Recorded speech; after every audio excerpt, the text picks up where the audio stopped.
To Cuba now. For the first time in nearly 50 years, Cubans are now allowed to buy and sell their own homes. This new domestic real estate market got off to a slow start after President Raul Castro agreed to the reforms last November. But now, home sales are finally starting to gather pace. Our correspondent in Cuba, of course, is Michael Voss. He joins us live there. Michael, how have the Cubans reacted to these very big new changes? It's proving a very popular measure, Phil. Lack of adequate housing has long been one of the major complaints here, along with low wages and poor public transport. Now, one of the most obvious signs of the changes that are underway are the number of houses and apartment buildings in Havana which have been given a fresh coat of paint in the last 6 months, after first time probably in decades, a sign that people are gearing up to put their properties on the market. Private property is finally starting to make a comeback in Cuba. For the first time in her life, 20-year-old Gabriela no longer has to share a bedroom with her brother. Her parents were amongst the first to take advantage of the new rules allowing Cubans to buy and sell their homes. Her father skippers a foreign-owned charter boat and could afford to upgrade to a larger apartment in Havana. How many bedrooms? We have 3 bedrooms. I think it's very good for the people. You can feel like you're in home. You can feel that you have something of your own. Cuba, with its population of 11 million people, has an acute housing shortage.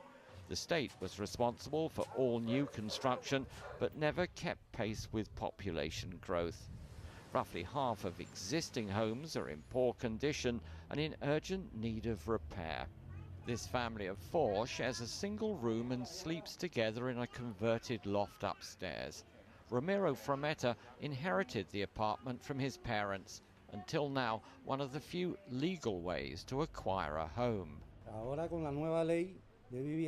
Now with the new housing law, we have the possibility, which we didn't have before, to buy and sell. Hopefully I can put together enough money to move into somewhere larger because it's very tight here.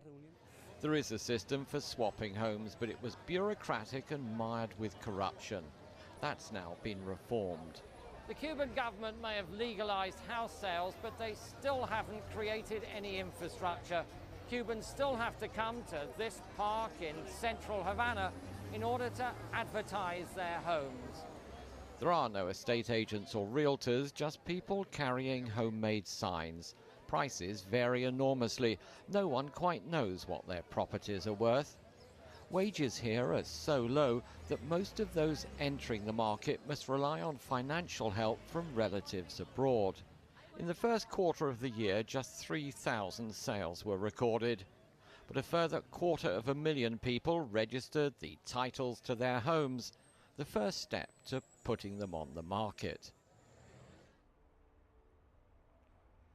Phil, only residential homes are included in the reforms, and in a bid to try and avoid property speculation and the growth of property barons, each family is restricted to one main home, plus a weekend or vacation place in the countryside or by the sea, if they can afford it.